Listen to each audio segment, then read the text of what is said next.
guys, welcome back to Statchat Sports. You've got the dynamic duo on the call, myself, Steve and Tazza. We're talking Premier League football. Tazza, this is our second last episode. This will be the second last episode for the 2021-22 season. We'll do something extra for the Champions League, but in terms of Premier League, this will be the second last. At the time of recording, it's still all to play for. It'll all go down to the final day. However, by the time this video is uploaded, there might be a slight change. So we'll just have to see what happens, but we'll get to that. Before we get to all the Premier League action, I think it's important to talk about an FA Cup final. Since it's a trophy, it's a big one to touch on. So we'll start there. It's about a carbon copy of the Carabao Cup final, or basically. Exactly what I was going to say.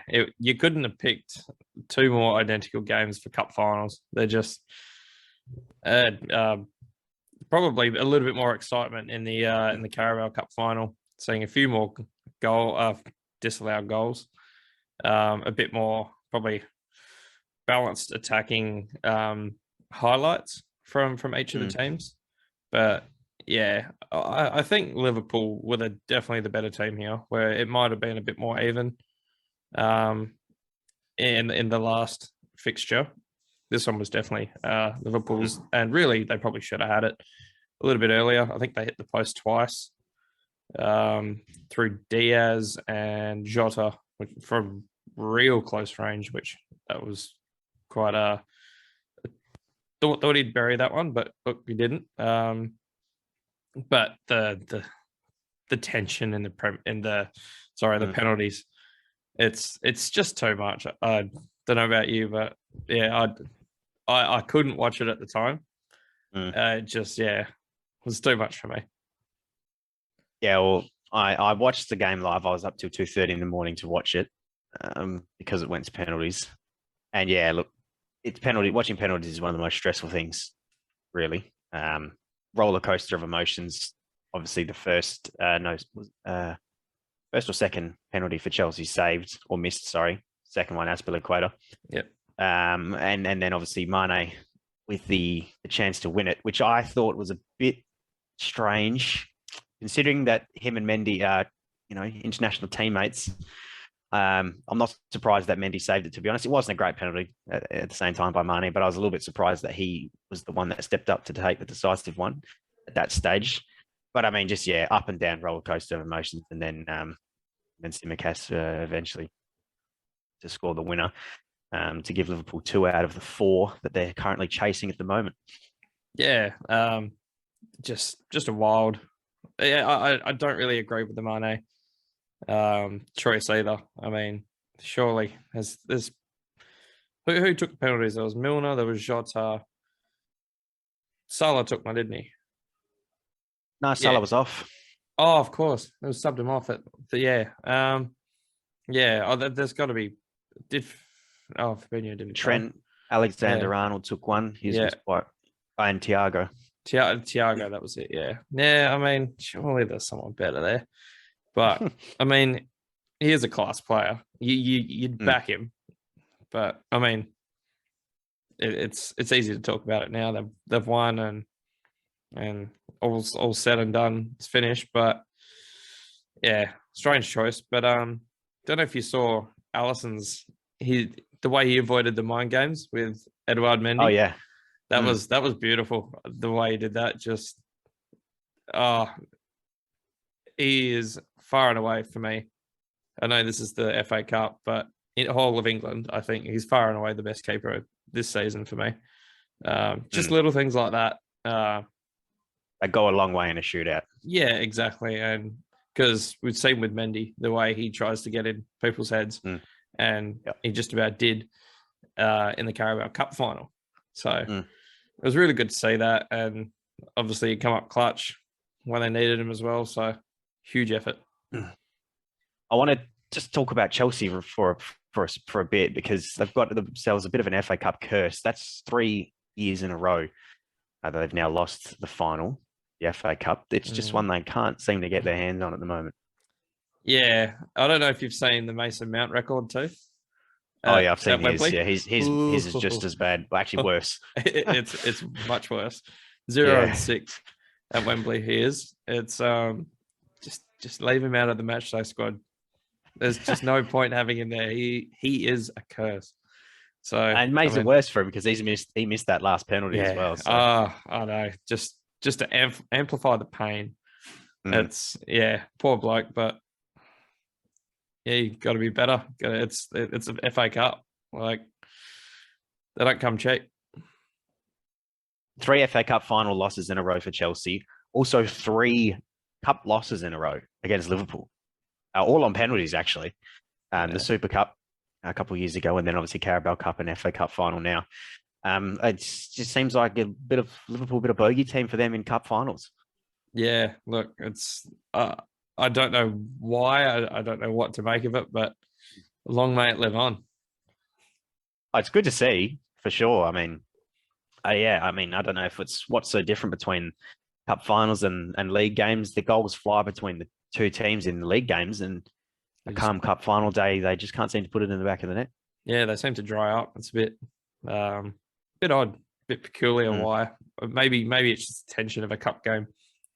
A league, I mean, you can right your wrongs the next game, but in a cup final, or in most cup games in general, you don't really have a chance to right your wrongs. It's very tense. It's even the most attacking teams can sometimes be a little bit probably gravitate more towards just being a little bit safe, a bit safer than they would usually in the league, where they can back it up with something the next week. Couple injuries as well, mate. Ones that Liverpool weren't hoping to pick up this time. Salah went off very early again with, I think it looked to be a slight groin issue. Don't think it's anything too serious. I think it was just more of a precautionary thing. And then Van Dijk came off as well at full time. I think he felt something in the back of the knee. So he said was could have continued, he thinks, but Klopp taking no chances, took them both off. Neither of them was in the match day squad this morning at Southampton, so taking no risks there. Interesting to see, I suppose, if they make the match day squad against Wolves on the final day, or whether they are just purely rested for that Champions League final. Yeah, I think the news that's coming out is they're probably more precautionary than anything else.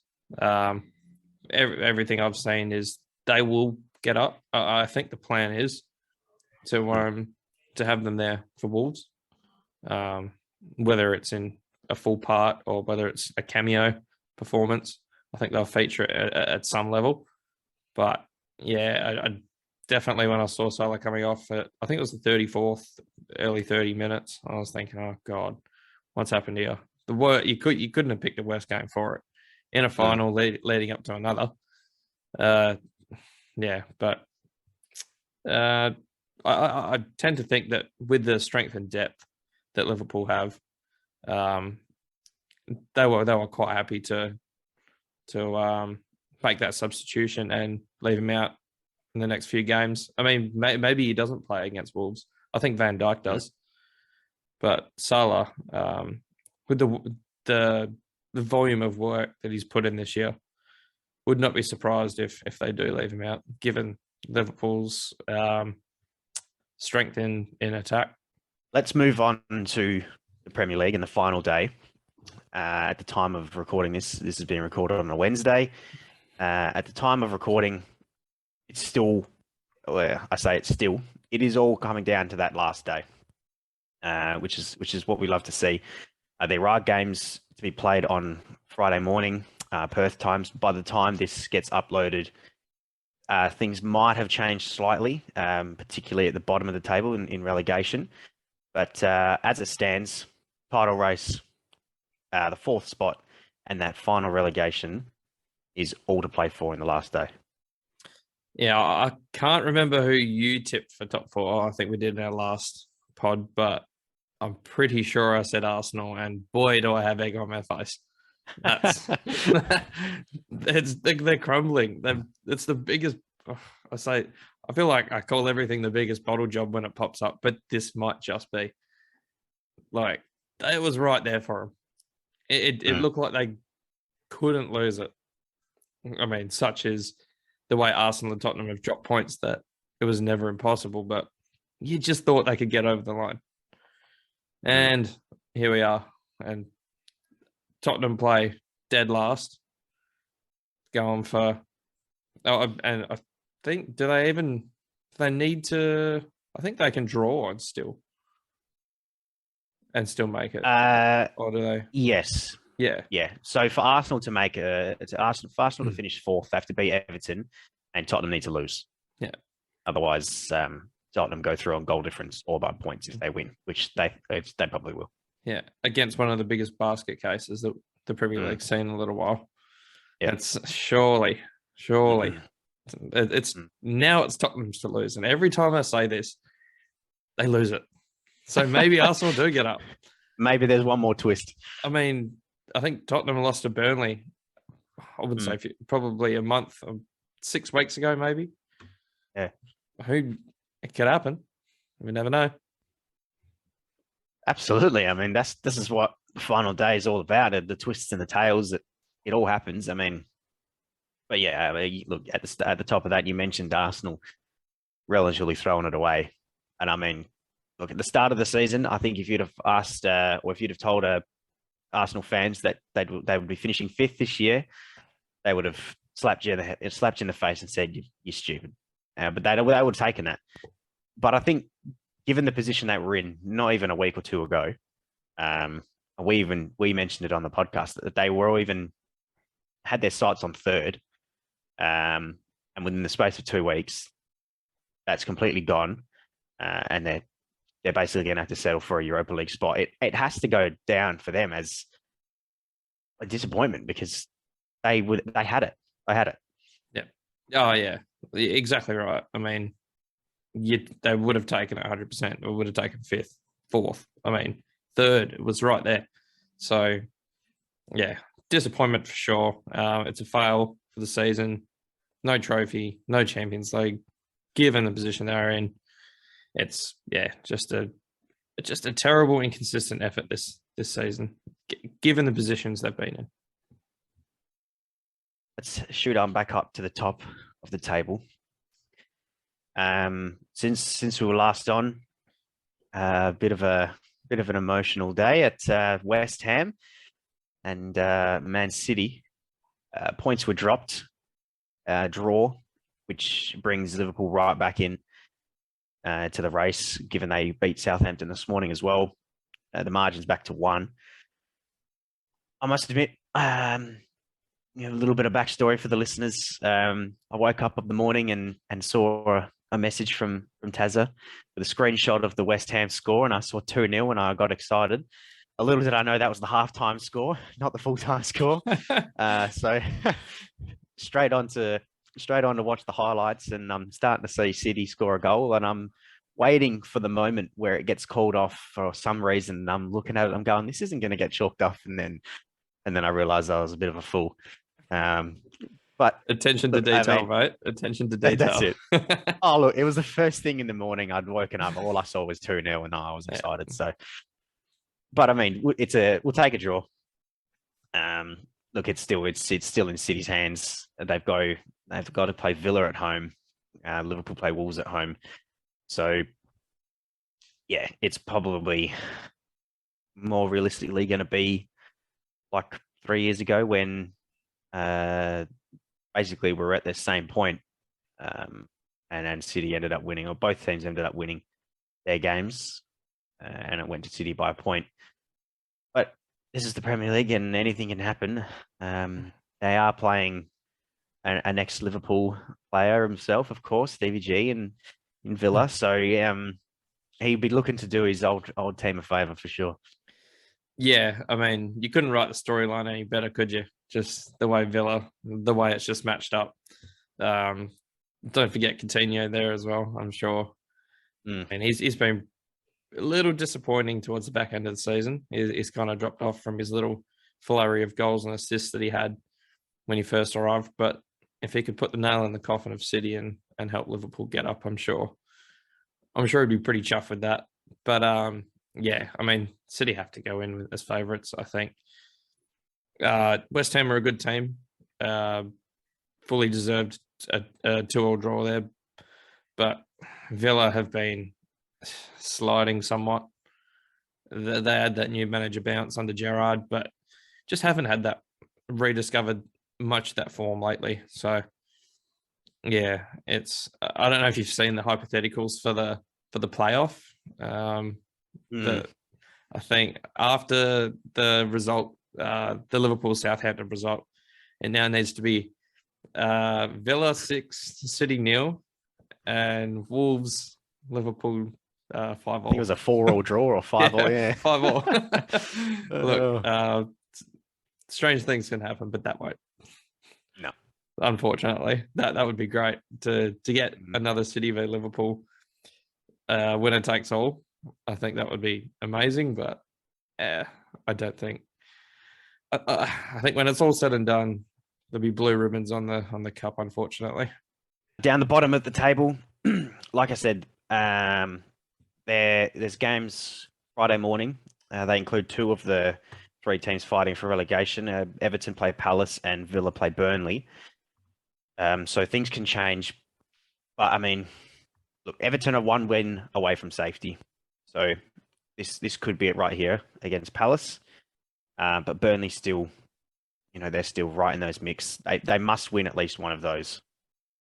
So once again, it could happen here. By the time this goes live, we could already be looking at our 3rd relegated side, but as it stands, it's not. I'd like to see it go down to the final day because I think that could be one of the best relegation battles we've seen in a long, long time that go right down to the end. If that does happen, I can honestly see all 3 of those teams ending up in that 18th spot at some stage on that final day as the games and results trickle and change between the 3 games. Yeah, I think what's so intriguing about this relegation battle is the prestige of some of the teams in there. We got Leeds and Everton. I mean, Leeds are playing some bloody good football on their day. It's the pursuit of good football is probably what's got them here.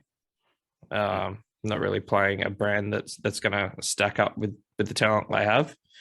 But yeah, Everton as well. I mean, a team that's never been relegated out of the Premier League. That's what's bringing this so much drama, and everyone's tuning in just to see if it really does happen. But yeah, like you said, it's a really fluid situation at the moment. We could see any matter of those 3 teams, Burnley, Leeds, and Everton, in there at any point. I think we'll talk about it a bit later, but I think Burnley for me will be the one that drops. Okay. Yeah, I think I don't think they'll win any of the remaining 2. I think they'll lose both. I suppose that's a good point. I didn't realize. I forgot that they were the ones that were currently sitting in there. I mean, they only need a point. I'm not too sure who Leicester have on the final day. Leeds, you mean? Checking. Leeds, sorry, yeah. Yep. Leeds have Brentford on the final day, so I suppose that can sort of happen. They've been pretty good though. They have been pretty good, but this is what I'm talking about. It's too hard to call at this stage. It really is. I mean, yeah, I think Leeds. I think Leeds go down. Yeah. Okay. Yeah. I think Everton could maybe get something against Palace. It's home, which is probably the best result for them. Yep. And if they get that win, then that's them safe. Yeah. I don't know. From what I'm seeing at Leeds so far, it's not looking great. I mean, they only just saved their bacon the other day with a 93rd minute equaliser, which without that, they would have been in the relegation zone. And given their goal difference, it wouldn't have looked too great for them. Yeah, fair point. That minus 38 goal difference. That's pretty disgusting reading. But I tell you what, if Leeds do get relegated, though, Rafinha, he's going to be hot property. Oh, I mean, Rafinha, maybe even Bamford, Calvin Phillips will go. Yeah, Phillips as well. There's a handful in there. it's crazy to think that a team with that much, there's a bit of star quality. I wouldn't say there's a hell of a lot of it, but there's 3 guys there that would play for quite a few of the rest of the teams in the league, and they're going to have a fire sale. Those guys aren't going to want to play championship football. Rafinha could play for just about any other team in the league. Calvin Phillips has been talked up for a move to United, even though he's, I'm pretty sure his family, I've heard things about his family absolutely hating United. So I'm not sure what the go is there, but yeah, and Bamford, he's been pretty solid for a few years now. So I think he could take this next step up too. We're definitely going to have to watch this space for that. Keeping close tabs on those games come Friday morning to see if anything changes. We're going to cut the video here into 2 parts. We're going to, in the second part of the video, we're going to sort of take a look at a bit of mid-season, our mid-season previews that happened in our very first episode of our Premier League podcast, roughly about 6 months ago. Take a look back at that, and we'll take a look at a couple of other sort of awards for the end of the season as well. So this will be the end of the part 1. Stay tuned for part 2, and we'll see you over there.